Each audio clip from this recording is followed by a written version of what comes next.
का गाना जो है वो सब पसंद करेंगे। गाना कौन से राग में गाया गया और ताल कौन सा था, यह शास्त्रीय ब्यौरा इस आदमी को सहसा मालूम नहीं रहता। यानी लोग बाग जो हैं वो गाने में कौन सी राग लग रही है, कौन सा ताल लग रहा है, इससे उन्हें मतलब नहीं है। उन लोगों को तो बस सिर्फ गाना सुनने में अच्छा लगना चाहिए। तो इसका मतलब ये नहीं कि वह राग मालकोस था और ताल त्रिताल, उसे इस बात से कोई मतलब नहीं। अच्छा, राग मालकोस और त्रिताल क्या है, इसका शब्दार्थ भी आप नीचे देखो। राग मालकोस के बारे में लिखा है कि भैरवी थाट का राग है जिसमें रे और प वर्जित है। इसमें सारे स्वर कोमल लगते हैं। यह गंभीर प्रकृति का लोकप्रिय राग है। यानी शास्त्रीय गायन जो होता है, जो लोग शास्त्रीय संगीत सीखते हैं उन्हें पता होगा इस बारे में ज्यादा, क्योंकि अपन को तो इतना मालूम है कि 7 सुर होते हैं, सा रे गा मा पा धा नी सा। तो रे और प जो है यानी कि सा रे यानी दूसरे नंबर का स्वर, गा मा पा प यानी 5वें नंबर का स्वर, ये 2 नहीं गाए जाते। बाकी जो जितने हैं ना, सा ग म ध नी सा, इन स्वरों पे आधारित गीत ही राग मालकोस में गाए जाते हैं। तो राग मालकोस समझ में आ गया। दूसरा है त्रिताल। त्रिताल क्या होता है? त्रिताल में 16 मात्राओं का ताल है, 4-4 मात्राओं के विभाग होते हैं। ये भी हम नहीं समझ पाएंगे क्योंकि ये शास्त्रीय संगीत से संबंधित है। त्रिताल तो समझते हो ना, कोई भी गाने में लय और ताल होनी चाहिए। लय यानी उसकी राग, और ताल मतलब जो हम लोग उसको सुन के समझ के, जैसे 1 2 3 4 ऐसे डांस भी होता है ताल पे, ऐसे ही ताल म्यूजिक में भी होता है। तो ये ताल और राग जो है कौन सा है, इस बात से हर आम आदमी को, साधारण आदमी को, सुनने वाले को कोई मतलब नहीं होता। उसे तो चाहिए वह मिठास जो उसे मस्त कर दे। यानी उसको तो गाने में मिठास चाहिए जिसको सुनकर वो खुश हो जाए, जिसका वह अनुभव कर सके। और यह स्वाभाविक ही है, क्योंकि जिस प्रकार मनुष्यता हो तो वह मनुष्य है, वैसे ही गानपन हो तो वह संगीत है। यानी मनुष्य वही है जिसमें मनुष्यता हो, उसी तरह गाना भी वही है जिसमें गानपन हो, संगीत वही है। अब गानपन क्या होता है? गानपन देखो, गाने का ऐसा अंदाज जो आम आदमी को भी भाव विभोर कर दे। यानी आप गाने की ऐसी स्टाइल, ऐसा अंदाज हो कि सुनने वाला जो है वो भावुक हो जाए, बहुत इमोशनल हो जाए। तो ये इसको कहते हैं गानपन। तो लेखक कह रहे हैं कि जिस प्रकार मनुष्य में मनुष्यता का भाव होना जरूरी है, ऐसी संगीत में गानपन होना जरूरी है। और लता जी का कोई भी गाना लीजिए तो उसमें 100% यह गानपन मौजूद मिलेगा। यानी उनका कोई सा भी गाना आप उठा के देख लो तो उस गाने में वो गानपन, यानी वो सुन के भावुक हो जाने की जो स्वाभाविकता है वो आपको हर गाने में मिलेगी। ठीक है। लता की लोकप्रियता का मुख्य मर्म यह गानपन ही है। लता इतनी जो फेमस है, इतनी जो प्रसिद्ध है, उसका मुख्य कारण ही ये गानपन है। उनके गाने की ये क्वालिटी है कि सुनकर हर कोई मस्त हो जाता है। लता के गाने की एक और विशेषता है उसके स्वरों की निर्मलता। दूसरी विशेषता, एक और विशेषता बता रहे हैं। एक तो गानपन है, यानी उनका कोई भी गाने का अंदाज ऐसा है सुनकर हर कोई भावुक हो जाता है। दूसरी बात, उनके गाने की विशेषता है स्वरों की निर्मलता, यानी बड़ी कोमलता से गाती है। उनके पहले की पार्श्व गायिका नूरजहां, पार्श्व गायिका होता है प्लेबैक सिंगर, है ना। पार्श्व गायिका हिंदी में कहते हैं प्लेबैक सिंगर, यानी जो पर्दे के पीछे से रहकर गाता है। तो उनसे पहले की जो प्लेबैक सिंगर थी वो थी नूरजहां, वो भी एक अच्छी गायिका थी। तथापि इसमें संदेह नहीं, यानी इसमें कोई डाउट नहीं है, वो भी बहुत अच्छी गायिका थी। तथापि उनके गाने में एक मादक उत्तान दिखता है, लेकिन उनके गाने में एक मादकता थी, नशा था, है ना, नशा आ जाता था, इस तरह का गाना था। और लता के स्वरों में कोमलता और मुग्धता है, लेकिन लता के जो गीत हैं उसमें बड़ी ही कोमलता है, मुग्धता है, मतलब मोहित कर लेती है वो, ऐसा है उनका गीत। ऐसा दिखता है कि लता का जीवन की ओर देखने का जो दृष्टिकोण है वही उनके गायन की निर्मलता में झलक रहा है। मतलब उनकी गाने में इतनी निर्मलता जो आ रही है उसका कारण शायद यही है कि वो जीवन को देखने का नजरिया उनका बहुत अच्छा है। वो जीवन को बड़े ही शांत और बड़े ही कोमल भाव से देखती है। यही कारण है कि उनके गानों में भी वही गुण आ गया। हाँ, संगीत दिग्दर्शकों ने उसके स्वर की इस निर्मलता का जितना उपयोग कर लेना चाहिए था उतना नहीं किया। लेखक कह रहे हैं कि उनके गायन की निर्मलता में तो ये बात हमको दिखती है, लेकिन जो संगीत दिग्दर्शक यानी म्यूजिक डायरेक्टर, कंपोजर जो म्यूजिक देते हैं फिल्म में, संगीत में, तो वो जो डायरेक्टर या जो संगीत म्यूजिक डायरेक्टर है, उनके स्वर में इस निर्मलता का यानी उनकी इस कला का, उनके इस गुण का जितना उपयोग कर लेना चाहिए था उतना नहीं किया, ऐसा इनका मानना है लेखक। मैं स्वयं संगीत दिग्दर्शक होता तो लता को बहुत जटिल काम देता, ऐसा कहे बिना रहा नहीं जाता। लेखक कह रहे हैं अगर मैं होता संगीत निर्देशक, म्यूजिक डायरेक्टर, तो मैं उनको और कठिन गाने देता, और कठिन गवाता उनसे, और वो भी गा लेती बहुत अच्छे से। मतलब जितना उनके गुणों को और लेना चाहिए था वो गुण लोगों ने लिए नहीं। तो मैं अगर होता तो उनको और जटिल काम देता, और कठिन काम देता, ये कहे बिना मैं रह नहीं सकता, यानी मैं जरूर ऐसा करता। लता के गाने की एक और विशेषता है उसका नादमय उच्चार। लेखक कह रहे हैं कि लता जी के गाने की एक और क्वालिटी है नादमय उच्चार। नादमय उच्चार क्या है कि गाने के अंदर उसके गीत के किन्हीं दो शब्दों का अंतर स्वरों के आलाप द्वारा बड़ी सुंदर रीति से भरा रहता है। यानी गाने में शब्द होते हैं, एक शब्द, दो शब्द, तीन शब्द, बहुत सारे शब्द होते हैं गाने में, लाइन होती है पूरी, तो दो शब्दों के बीच में जो गैप होता है, अंतर होता है, उसको ये अपने स्वरों के आलाप से इस तरीके से भर देती हैं कि वो गैप जो है वो दिखाई नहीं देता, है ना। बात समझ में आई कि लता की गाने की विशेषता है नादमय उच्चार। नादमय समझते हो, स्वर, स्वरों की आवाज, और वैसा उच्चारण यानी स्वरों के साथ उच्चारण। कहने का मतलब उनके गीत में दो शब्द हैं, उनके बीच का जो अंतर है वो इस तरीके से वो आलाप में ले लेती है कि वो भर जाता है, वो गैप हमें दिखाई नहीं देता, और ऐसा प्रतीत होता है कि वे दोनों शब्द विलीन होते होते एक दूसरे में मिल जाते हैं। यानी उनके गाने के शब्द, दो शब्द जो है वो आपस में एक दूसरे में विलीन हो गए, एक दूसरे में समा गए, ऐसा लगता है। यह पेज नंबर 4 पे आ जाओ। यह बात पैदा करना बड़ा कठिन है, परंतु लता जी के साथ यह बात अत्यंत सहज और स्वाभाविक हो बैठती है। हालांकि ये कला जो है, ये गुण है जो मतलब दो शब्दों के गैप को भर देना स्वर के आलाप से, ये बहुत कठिन है, लेकिन लता ये बहुत ही आसानी से, बड़ी सरलता से गा लेती है। ऐसा माना जाता है कि लता के गाने में करुण रस विशेष प्रभावशाली रीति से व्यक्त होता है। लेखक कह रहे हैं कि ऐसा माना जाता है कि लता के गाने में करुण रस जानते हो ना, हिंदी में रस होते हैं, किसी भी कविता लिखते हैं जो कवि वगैरह, तो उसमें कविता के पीछे जो भाव होते हैं, रसों का नाम दिया जाता है। करुण रस जिससे दया भाव की उत्पत्ति होती है, शांत रस जिसमें शांति की उत्पत्ति होती है, श्रृंगार रस जिसमें प्रेम का भाव छलकता है। तो इस तरीके से भाव होते हैं, नौ रस होते हैं। तो लेखक ये कह रहे हैं कि लोग ऐसा मानते हैं कि लता के गाने में करुण रस जो है वो ज्यादा प्रभावशाली तरीके से व्यक्त होता है, पर मुझे खुद यह बात नहीं पटती। मतलब लेखक कह रहे हैं मैं इस बात से सहमत नहीं हूँ, मुझे ऐसा नहीं लगता। उनको क्या लगता है फिर?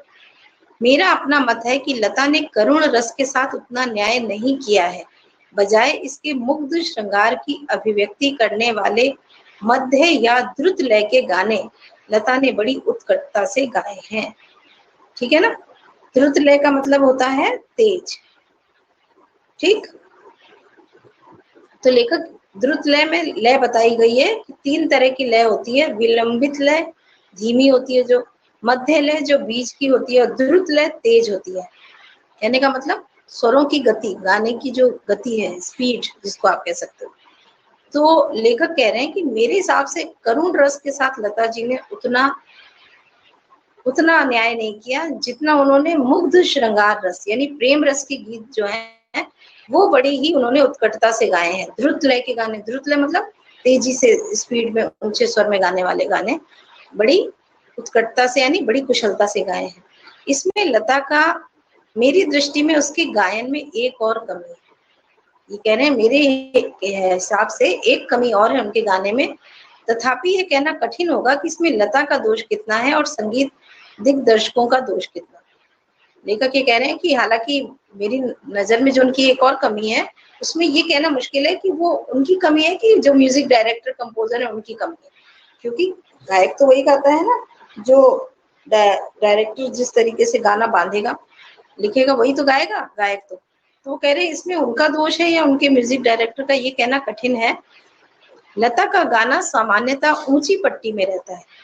ऊंची पट्टी मतलब ऊंचे तार सप्तकों का प्रयोग होता है, यानी बहुत हाई पिच पे वो गाती है, पंचम सुर में। तो वो कह रही है कि अधिकतर गाने उनके सामान्यतः ऊंची पट्टी में रहते हैं। गाने के संगीत दिग्दर्शक उसे अधिकाधिक ऊंची पट्टी में गवाते हैं और उसे अकारण ही चिल्लाते हैं। उनका ये कहना है कि लता जी से बहुत ऊंचे स्वर में गवाया जाता है और बेकार में ही उनसे चिल्लाया जाता है। वो गाती नहीं, फिर वो चिल्लाना हो जाता है, ऐसा इनका मानना है कि वो चिल्लाना, क्योंकि शास्त्रीय गायन में बहुत ही मध्यम गति से, धीमी गति से गाया जाता है ना। और लता जी से जो डायरेक्टर वो गवाते थे, वो बहुत ऊंचे हाई पिच पे गाने गवाते थे। देखा होगा ना उनका, हाँ, गाने कितनी ऊंचे स्वर में। आप वाला ही ले लो, ए मेरे वतन के लोगों।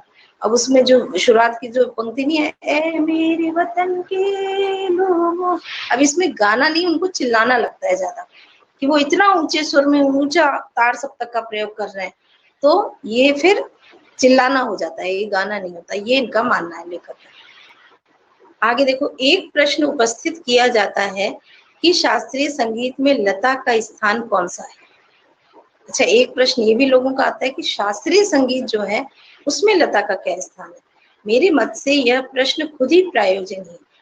लेखक कह रहे हैं ये प्रायोजन ही नहीं, इसका कोई कारण ही नहीं, ये प्रश्न पूछना ही बेकार है। क्योंकि उसका कारण यह है कि शास्त्रीय संगीत और चित्रपट संगीत की में तुलना हो ही नहीं सकती। शास्त्रीय जो संगीत होता है वो और जो फिल्म संगीत होता है उसकी कंपैरिजन नहीं किया जा सकता, वो बिल्कुल अलग होता है दोनों में बहुत। तभी तो उसको क्लासिकल संगीत बोलते हैं, शास्त्रीय संगीत को, और फिल्म संगीत को बोलते हैं सेमी क्लासिकल। यानी वो शास्त्रीय संगीत पर आधारित तो होता है पर पूरी तरह शास्त्रीय गुणों पे खरा नहीं उतरता हो, तो उसमें थोड़ा फिल्मी स्टाइल भी आ जाती है, तो इसलिए उसको सेमी क्लासिकल कहते हैं। तो वो कह रहे हैं इसलिए इन दोनों में तुलना की ही नहीं जा सकती।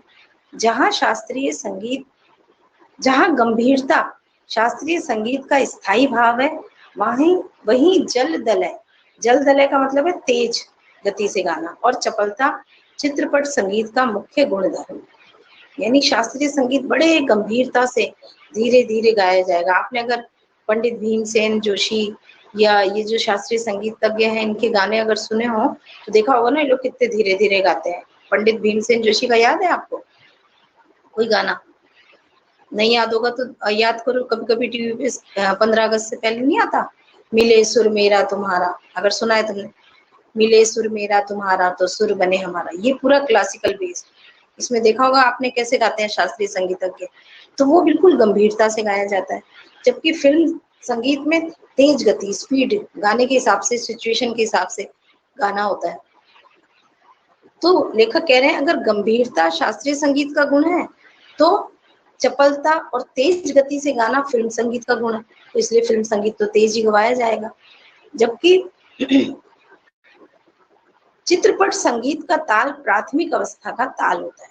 अच्छा, फिल्म संगीत में जो ताल होता है जो, वो प्राथमिक अवस्था का, यानी शुरुआती, शास्त्रीय संगीत का शुरुआती जो ताल होता है वो प्रयोग करते हैं। जबकि शास्त्रीय संगीत में जो ताल लगती है वो एकदम परिष्कृत रूप में, एकदम प्योर शास्त्रीय रागों पर आधारित ही होता है, उसमें बिल्कुल भी कोई गलती या कमी नहीं होती। चित्रपट संगीत में आधे तालों का उपयोग किया जाता है, उसकी लयकारी बिल्कुल अलग होती है, आसान होती है। यहाँ गीत और आघात को ज्यादा महत्व दिया जाता है, सुलभता और लोच को अग्र स्थान दिया जाता है। तथापि चित्रपट संगीत गाने वाले को शास्त्रीय संगीत की उत्तम जानकारी होना आवश्यक है और वह लता के पास निसंशय है। लेखक कह रहे हैं कि शास्त्रीय संगीत में ताल भी परिष्कृत रूप में होगी, जबकि फिल्म संगीत में ताल जो का है वो शुरुआती, यानी सुन लो ABCD जैसे होता है ना, ABCD से स्टार्ट करते हैं, तो ABCD यानी शुरुआती प्रयोग करते हैं वो लोग। चित्रपट संगीत जो होता है उसकी लयकारी भी अलग होती है, आसान होती है, गीत और आघात को ज्यादा महत्व देते हैं। गीत मतलब गीत के बोलों को, आघात को मतलब जो उसमें आप गाने की जो पिच है उसको ज्यादा महत्व देते हैं। सुलभता और लोच, आसानी से गाया जा सके, उसमें लोच भी हो, ये सारी चीजों को संगीत में दिया जाता है। लेकिन ये बात पक्की है कि फिल्म संगीत जो है, चित्रपट संगीत का मतलब फिल्म संगीत जो है, उस गाने वाले को, गायक को शास्त्रीय संगीत का ज्ञान भी होना चाहिए, उसकी भी नॉलेज उसको होनी चाहिए। और वो निसंशय लता जी के पास है, यानी शास्त्रीय संगीत का जो ज्ञान है वो लता मंगेशकर के पास है, क्योंकि उनके पिता खुद एक शास्त्रीय गायक थे। 3-3.5 मिनट के गाए हुए, पेज नंबर 5 पे आ जाओ, चित्रपट के किसी गाने का और एकाध खानदानी शास्त्रीय गायक की 3-3.5 घंटे की महफिल, इन दोनों का कलात्मक और आनंदात्मक मूल्य एक ही है। अब आप अगर शास्त्रीय संगीत की भी लगती है महफिल, वहां भी थिएटर में शास्त्रीय गायन गाया जाता है, तो अगर आप इन लोगों का गाना सुनो तो ये 3.5 घंटे का इनका गायन चलता है। तो लेखक कह रहे हैं आप वहां जाके 3.5 घंटे में जो आनंद लोगे, वो आनंद आप लता के 3 मिनट के गाने को सुन के भी ले सकते हो। यानी कहाँ 3 मिनट और कहाँ 3 घंटे। तो यही कह रहे हैं कि दोनों का कलात्मक और आनंदात्मक, यानी जो उनकी कला है उसकी जानकारी हमको उनके 3 मिनट के गाने में भी हो जाएगी, और जो आनंद आना है वो आ जाएगा। तो ऐसा मैं मानता हूँ, लेखक कह रहे हैं ऐसा मेरा मानना है। किसी उत्तम लेखक का कोई विस्तृत लेख जीवन के रहस्य का विशद रूप में वर्णन करता है, तो वही रहस्य छोटे से सुभाषित का या नन्ही सी कहावत में सुंदरता और परिपूर्णता से प्रकट हुआ भी दृष्टिगोचर होता है। लेखक इस बात को समझाने के लिए एक उदाहरण दे रहे हैं कि कोई बहुत अच्छा लेखक है, वो एक बहुत ही जीवन का रहस्य आपको समझाने के लिए एक बहुत बड़ा लेख लिखता है, और 4-5 पन्नों के उस लेख में उसने आपको पूरे तरीके से जीवन का रहस्य समझाया, ठीक है। और वही रहस्य, जो जीवन का रहस्य उसने समझाया 4-5 लेख में, वही रहस्य आपको कोई एक छोटी सी सुभाषित यानी सूक्ति, सुविचार या फिर कोई कहावत से ही पता चल जाए, तो कौन सा बेटर हुआ? जो कहावत से, वही इतना बड़ा 4 पन्नों में हमने लेख पढ़ा और फिर हमें जीवन का रहस्य समझ में आया कि जीवन नश्वर है। मान लो ये जीवन का रहस्य है कि जीवन नश्वर है, सबको एक दिन समाप्त होना है ना। तो इसी बात को अगर आप एक कहावत में कह दें कि जो आया है वो जाएगा, ये सुविचार है कि जो इस संसार में आया है वो जाएगा, और ये बात कह दी, समझ में आ गया कि संसार नश्वर है, जो आया है वो जाएगा, एक लाइन में कह दी। और यही बात को कोई समझाने के लिए 4 पन्नों का लेख लिख के समझाए, तो आसान कौन सा है? जो हमें एक लाइन में समझ में आ गया। तो लेखक कहते हैं कि जैसे उत्तम लेखक है, वो एक बड़ा सा लेख लिखकर आपको जीवन का रहस्य समझाए, वहीं एक छोटे से सुविचार या कहावत के माध्यम से वही रहस्य आपको समझाया जाए। तो उसी प्रकार 3 घंटों की रंगदार महफिल का सारा रस लता की 3 मिनट की ध्वनि मुद्रिका में आस्वादित किया जा सकता है।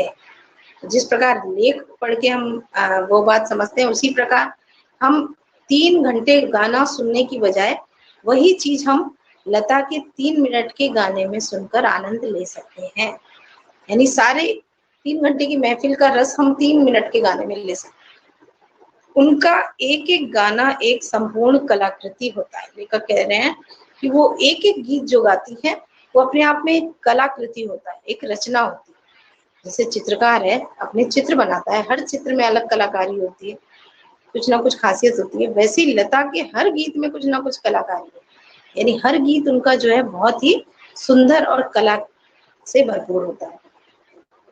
स्वर, लय, शब्दार्थ का वहां त्रिवेणी संगम होता है, यानी उसमें शब्दों को, स्वरों को और लय को, यानी राग है ना, कौन सी राग है, किस तरीके से उन्होंने गाया है, और गाने के बोल क्या है, ठीक है। ये तीनों चीजों का वहां संगम होता है। कहने का मतलब ये तीनों क्वालिटीज उनके गाने में दिखती है, और महफिल की बेहोशी उसमें समाई रहती है। यानी महफिल जैसे बेहोश, महफिल की बेहोशी समझे, मतलब उसमें खो जाना, होश ना रहना, यानी गाने में इतने खो जाना कि बाहर की दुनिया को होश ना रहे, वो बेहोशी का मतलब। तो महफिल जिस तरीके से मुग्ध हो जाती है, वैसे ही हम उनके गाने को सुनकर मुग्ध हो जाते हैं। वैसे देखा जाए तो शास्त्रीय संगीत क्या और चित्रपट संगीत क्या, अंत में रसिक को आनंद देने का सामर्थ्य किस गाने में कितना है, इस पर उसका महत्व ठहराना उचित है। लेखक कह रहे हैं शास्त्रीय संगीत और चित्रपट फिल्म संगीत क्या अलग अलग, रसिक को आनंद देने में, यानी जो संगीत प्रेमी है, रसिक का मतलब संगीत प्रेमी, उसको आनंद देने का सामर्थ्य किस गाने में कितना है, इस पर उसका महत्व ठहराना उचित है। यानी कौन सा गीत लेखक सुनने वाले को प्रभावित करता है और कितना उस गाने में दम है, ये सुनने वाले के ऊपर और गाने वाले के ऊपर उसका महत्व ठहराना उचित है। यानी सुनने वाले को आनंद आना चाहिए, ये कहने का मतलब। मैं तो कहूंगा कि शास्त्रीय संगीत भी रंजक ना हो तो बिल्कुल ही नीरस ठहरे। लेखक का ये कहना है अगर शास्त्रीय संगीत में रंजक, रंजक का मतलब आनंद देना, मनोरंजन करना, अगर मनोरंजन नहीं करता तो फिर वो नीरस ही ठहरेगा, फिर वो नीरस ही कहा जाएगा। देखा होगा हमने कभी कभी टीवी पे कोई शास्त्रीय संगीत का गायन आता है ना, जिसमें ऐसे करके वो घंटों आलापते हैं, लेकिन हम थोड़ी देर देखेंगे उसके बाद बंद कर देते हैं, हमको अच्छा नहीं लगता, हमको लगता है क्या है इतनी देर से अब जिनको संगीत की समझ है उनको तो बड़ा मजा आएगा कि अरे वाह क्या आलाप ले रहा है, क्या ऊपर ले गया, कहाँ नीचे ले गया। लेकिन जिनको समझ में नहीं आता उनको तो लगेगा ना ये क्या चिल्ला रहा है, कर रहा है, कुछ गाया तो जा नहीं रहा, समझ में तो आ नहीं रहा। तो कहने का मतलब ये कि शास्त्रीय संगीत भी इंटरेस्टिंग होना चाहिए, सुनकर हमें मजा आना चाहिए, नहीं तो वो भी नीरस लगेगा, अनाकर्षक प्रतीत होगा और उसमें भी कुछ कमी सी प्रतीत होगी। गाने में जो गानपन होता है वह केवल शास्त्रीय बैठक के पक्केपन की वजह से ताल सुर के निर्दोष ज्ञान के कारण नहीं। यानी शास्त्रीय बैठक में पक्केपन की वजह से होता है, ताल सुर के निर्दोष ज्ञान की वजह से नहीं। कहने का मतलब कि गाने में जो गानपन है, यानी गाने को सुनकर जो मजा आने का जो सुख है वो तभी मिलेगा। शास्त्रीय संगीत में क्या होता है, सुर और ताल होता है, लय भी होती है, लेकिन शास्त्रीय गायकों के गाने का पक्कापन होता है, यानी उनकी आवाज इतनी सधी होती है कि वो गले को किसी भी तरीके से घुमा के मोड़ के ऊपर नीचे जाने कहाँ से गा लेते हैं। तो ये कहलाता है पक्कापन। क्या कहलाता है, गायकी का पक्कापन, यानी गला इतना सधा हुआ है कि वो किसी भी तरीके के ऊपर नीचे मोड़ ले लेगा गाने में। गाने की सारी मिठास, सारी ताकत उसकी, पेज नंबर 6 पे आ जाओ, उसकी रंजकता पर अवलंबित रहती है।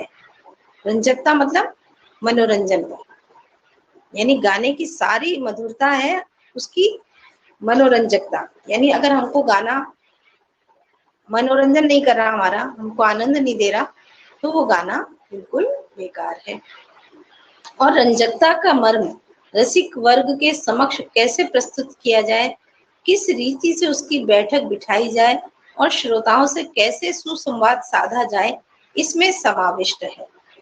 लेखक कहते हैं कि रंजकता का मर्म, यानी जो सुनने वाला रसिक है, संगीत प्रेमी है, उसके पास तक मनोरंजक ढंग से कैसे गीत पहुंचाया जाए, किस तरीके से वो बैठाया जाए गीत कि वो श्रोताओं के साथ एक संवाद स्थापित कर सके, यानी श्रोता जो है वो उसमें खो जाए, ये इस बात में समाविष्ट है। यानी इस बात, ये चीज होनी जरूरी है। बस आज यहीं तक पढ़ेंगे, पेज नंबर 6 से फोल्ड कर लो, ये हम पढ़ेंगे अब अगली क्लास में।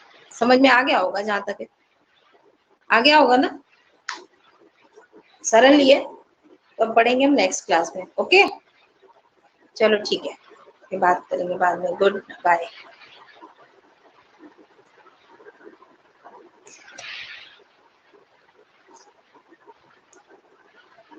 चलो बाय।